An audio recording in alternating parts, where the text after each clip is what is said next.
ఆంధ్రప్రదేశ్లో మూడవ కూటమికి రంగం సిద్ధమైంది. ప్రస్తుతం వైఎస్ఆర్ కాంగ్రెస్ పార్టీ, తెలుగుదేశం కూటమి, అందులో జనసేన, బీజేపీ. ఇప్పుడు మూడవ కూటమి కాంగ్రెస్, కమ్యూనిస్టులు కలవబోతున్నారు.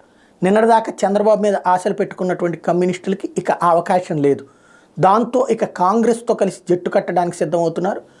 ఆమ్ ఆద్మీ పార్టీ కూడా జాయిన్ అవుతుంది. అయితే ఆంధ్రాలో ఆమ్ ఆద్మీ పార్టీ పెద్దగా ఉనికి లేదు, కానీ జాయిన్ అవుతుందేమో చూడాలి.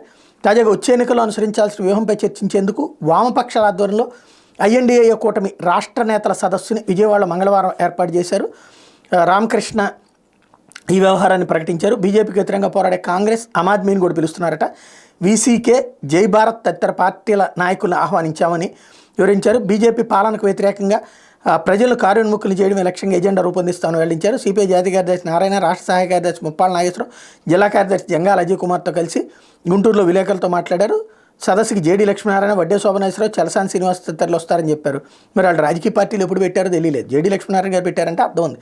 వడ్డే శోభనేశ్వరరావు గారు, చలసాని శ్రీనివాస్ రాజకీయ పార్టీలు ఎప్పుడు పెట్టారు?